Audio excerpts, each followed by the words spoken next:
Directive principles of state policy.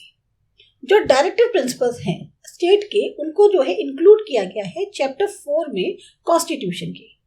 अब objective क्या है इस directive principles of state policy का? मेनली गाइड करना जो प्रेजेंट और फ्यूचर सेंट्रल और स्टेट गवर्नमेंट्स हैं उनको, ताकि वो जो है अलग अलग रिलेटेड फील्ड में जो पॉलिसीज बनाती हैं उनको बनाने में हेल्प हो सके। यही प्रिंसिपल जो है डायरेक्टिव्स कहलाते हैं। स्टेट पूरी तरह से बाध्य नहीं है कि इनको फॉलो करे या पूरा करे, पर नैतिक जिम्मेदारी बनती है स्टेट की कि वो इन प्रिंसिपल्स को मेन सेंटर में ध्यान में रखे जब भी वो किसी भी पॉलिसी को बनाता है। मेन ऑब्जेक्टिव क्या है इन प्रिंसिपल का? ये देखना कि कोई भी पॉलिटिकल, सोशल या इकोनॉमिक जस्टिस जो है वो हर एक को अवेलेबल हो, इस तरीके से सोशल स्ट्रक्चर को बनाया जाए।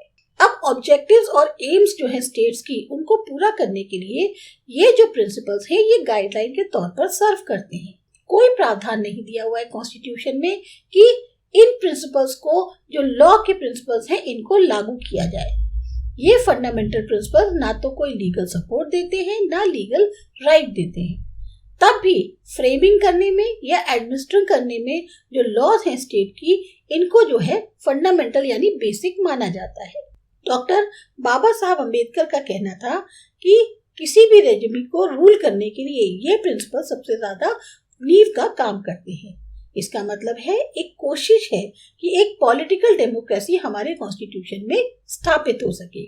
तो पॉलिटिकल डेमोक्रेसी इनकम्प्लीट मानी जाती है, अधूरी मानी जाती है बिना सोशल और इकोनॉमिक डेमोक्रेसी के। अब जो इंडियन कॉन्स्टिट्यूशन है उसने इंक्लूड किए हैं directive principles of state policy 4 section of amendments के अंदर।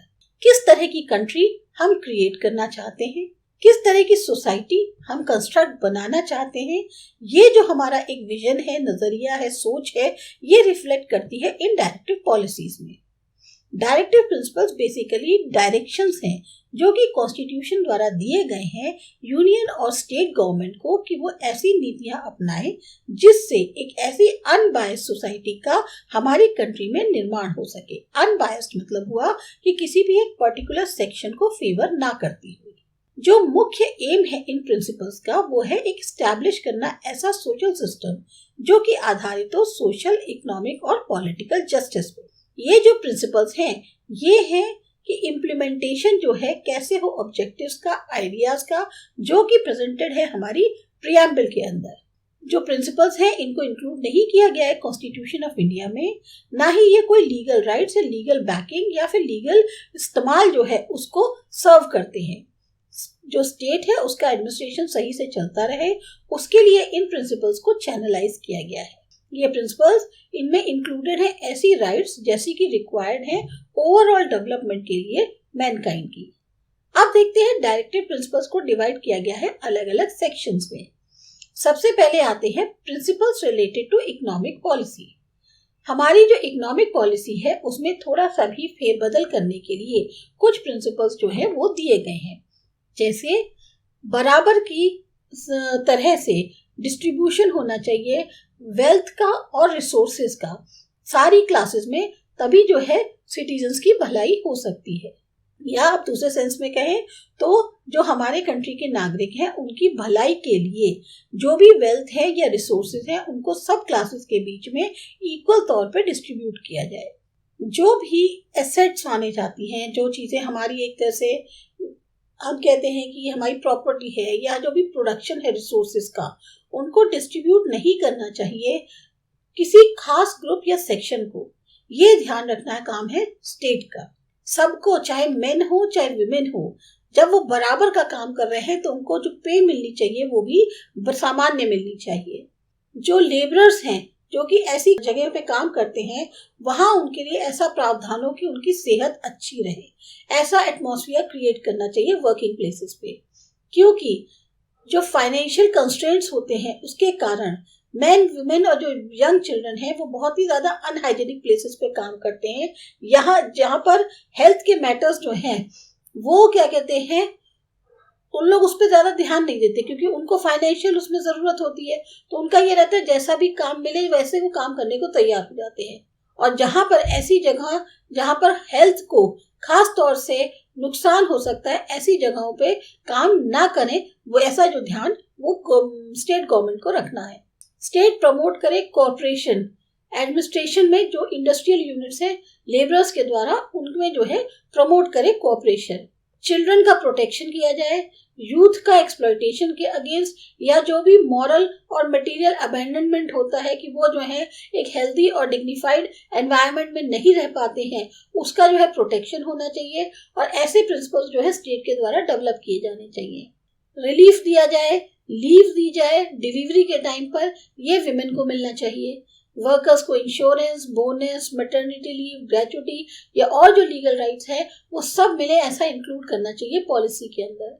एनिमल और एग्रीकल्चरल और एनिमल हस्बेंड्री है उसको ऑर्गेनाइज किया जाए मॉडर्न और साइंटिफिक लाइंस पर, और जो स्लॉटरिंग होती है काउस की, यानी जो काउस को मारा जाता है, काटा जाता है, उसको ना कर पाए, या और जो बाकी यूजफुल मिल्क प्रोड्यूसिंग कैटल हैं उनका इस तरह से स्लॉटर ना हो, तो ऐसे में एक ड्राफ्ट ड्रॉ करना चाहिए लाइव स्टॉक ब्रीड के लिए, जैसे कि डोंकीज हैं, बुलक्स हैं, काउज हैं, ताकि इस स्लॉटर पे रोक लगाई जा सके।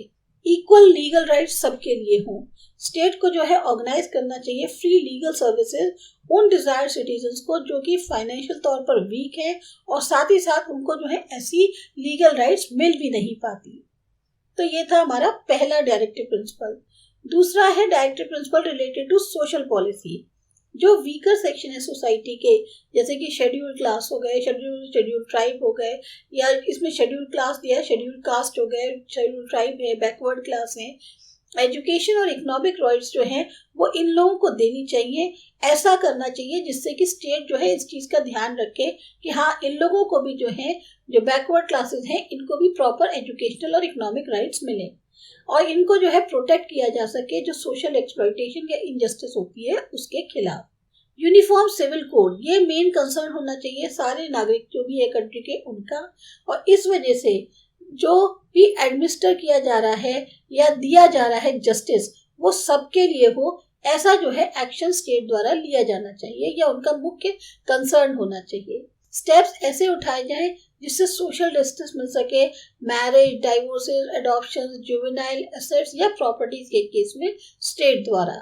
स्टेट्स को कुछ प्रावधान करने चाहिए सपोर्ट और एजुकेशन के मैटर्स में, जैसे राइट टू एम्प्लॉयमेंट है, ओल्ड एज है, इलनेस है, या कुछ ऐसी इनऑस्पिशियस अशुभ सिचुएशंस हो जाती हैं, गरीबी है, इनमें भी जो है सपोर्ट मिल सके, ऐसे प्रावधान स्टेट को करने चाहिए। ये डायरेक्शन दिए जाते हैं प्रिंसिपल्स के द्वारा, जो directive principles of state policy है। अब देखते हैं प्रिंसिपल्स क्या क्या रिलेटेड है इंटरनेशनल और पॉलिटिकल पॉलिसी से।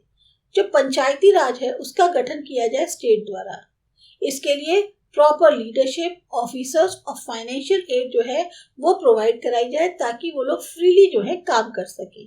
स्टेट जो है वो सेपरेट करे अपनी सर्विसेज एक कॉर्पोरेट माइंडेडनेस से, और उसको जो है छूट देनी चाहिए ताकि जजेस जो है वो इम्पार्शियल होकर, फियरलेस होकर और पूरी तरह से करेजियस होकर अपने जजमेंट्स को दे सके। स्टेट को इस तरह के अटेम्प्ट्स करने चाहिए कि इंटरनेशनल पीस मेंटेन रहे, सिक्योरिटी रहे और फेयर रिलेशंस जो है वो बनने चाहिए नेशंस के बीच में, और साथ ही साथ जो इंटरनेशनल लॉ है उसकी रिस्पेक्ट को बढ़ाया जाए। चौथा आता है principles related to education and cultural policies. Free और कंपल्सरी एजुकेशन उन बच्चों को जिनकी की एज 6 to 14 ईयर्स के बीच में है, ऐसा मेंशन किया गया है कॉन्स्टिट्यूशन में, और ये जो है फंडामेंटल राइट टू एजुकेशन माना गया है 2009 से। जो हमारी स्टेट की हेरिटेज हैं, आर्टिफैक्ट्स हैं, यानी जो हमारी कलात्मक चीजें हैं, मॉन्यूमेंट्स हैं, कल्चरल प्लेसेस हैं, आर्ट हो गई, बिल्डिंग हो गई, इसको संरक्षित करना और सुरक्षित रखना ये जो है जिम्मेदारी स्टेट की है। स्टेट को जो है प्रोटेक्ट करना चाहिए इन कल्चरल हेरिटेज की प्लेसेस को, जैसे खराब होने से कोई लूट ना ले या उसमें चेंजेस, बदलाव ना हो जाए, इधर उधर ना कर दी जाए और उनकी शक्ल ना खराब हो जाए। इस तरीके से जो है जो स्टेट को प्रोटेक्ट करना चाहिए इन हेरिटेज प्लेसेस को।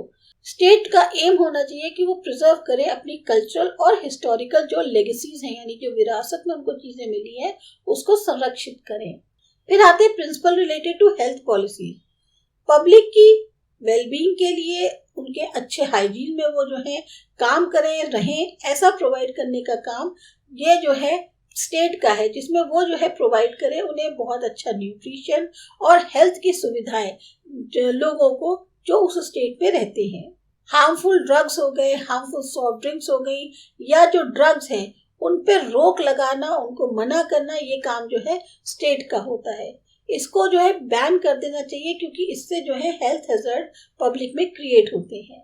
एनवायरनमेंट को प्रिजर्व करना लेटेस्ट बदलाव के मदद से, जब उनके जैसे जंगलों की केयर करना या वेजिटेशन की केयर करना, ये सब जो है पॉलिसीज में आना चाहिए स्टेट की। हाइजीनिक एनवायरनमेंट मेंटेन करना चाहिए। जो वर्किंग एरिया है लेबरर्स के, उनके पास एक सोशल और कल्चरल डेवलपमेंट होना चाहिए जब उनका फ्री टाइम होता है। एंटरटेनमेंट प्रोविजन जो है उनके लिए होना चाहिए ताकि उनकी मेंटल हेल्थ मेंटेन की जा सके।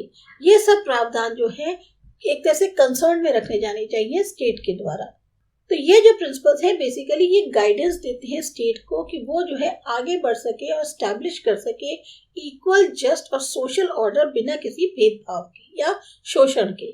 डायरेक्टिव प्रिंसिपल्स जो हैं एक ऐसी फ्यूचर सोसाइटी को बताते हैं, दिखाते हैं, जो जिसके लिए वो गाइड करते हैं उन डायरेक्शंस को जिसको हमें आगे बढ़ना चाहिए, और हम उसी से ही अपनी डेस्टिनेशन पर पहुंच सकते हैं। हमारी सोसाइटी का उत्थान हो, प्रोटेक्शन किया जाए सोसाइटी का, ये सब ध्यान रखने का काम स्टेट का है।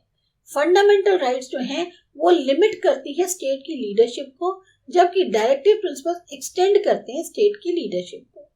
फंडामेंटल राइट्स एग्जिस्टेंस जो है वो बनाती है डेमोक्रेसी की, जबकि डायरेक्टिव प्रिंसिपल जो सोसाइटी की है या जो फाइनेंस की है, उनका मेन एम होता है इंटर रिलेशन बनाना डेमोक्रेसी का।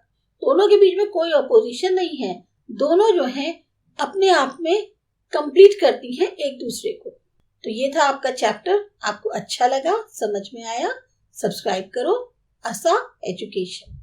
बाय।